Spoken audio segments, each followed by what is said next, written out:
everybody. I'm going to read A Life Made by Hand. It's a beautiful book about Ruth Asawa. She was an artist, and it's by Andrea D'Aquino.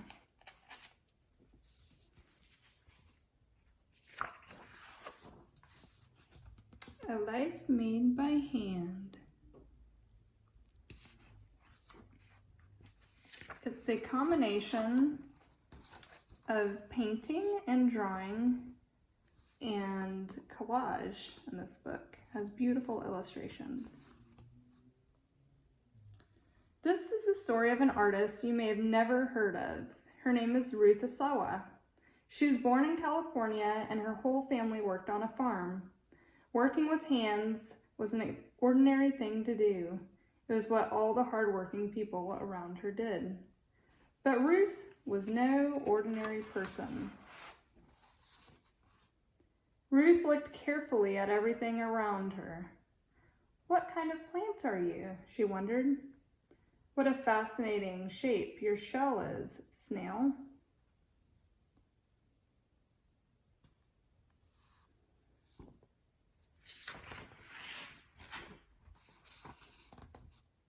"What beautiful and delicate wings you have, my friend."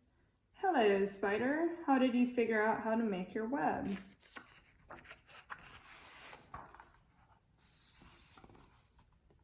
Ruth liked to look at the drops of water in her garden. She often stopped to notice how the light shone through their delicate shapes. Her hands were always busy making things out of anything she could find. She made tiny animals out of the wire that she found around the farm. She created shapes by folding paper.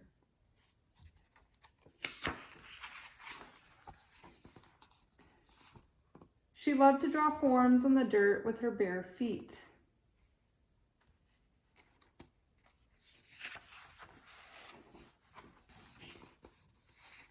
On Saturdays, Ruth got a break from busy farm work. Her parents sent her to Japanese school where she was given lessons in calligraphy. She learned to hold the paintbrush and shape the bold characters with black ink. When Ruth was older, she continued to study art. She went to Black Mountain College, an unusual school filled with brilliant people. People like choreographer Merce Cunningham, who made shapes in the air with dancers' bodies.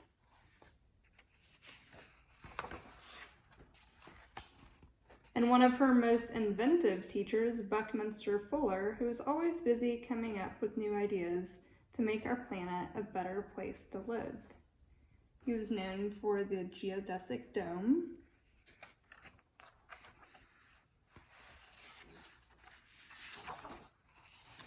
Joseph Albers taught students to make art out of everything around them.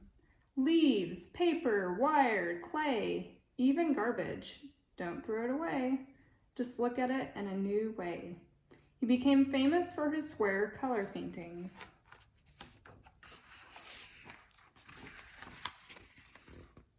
Ruth was eager to learn from interesting people around her. On a trip to Mexico, a local craftsman taught her how to weave with wire, looping it around and around to make baskets.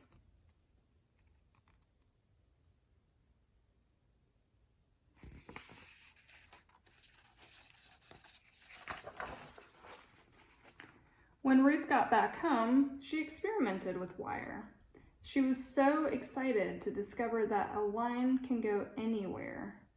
In Ruth's hands, simple wire turned into graceful sculptures that were light as air.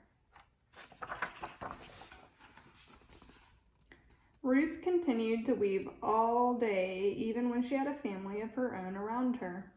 Her hands never stopped moving as she looped and looped over and over again.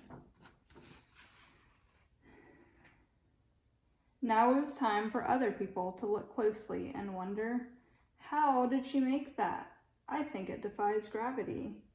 Is it some kind of sea creature? Maybe something from outer space. The one thing everyone knew was that her sculptures were beautiful. People go to see Ruth's art in museums all around the world. And you can too. And there's Ruth with one of her sculptures. Looks bigger than her.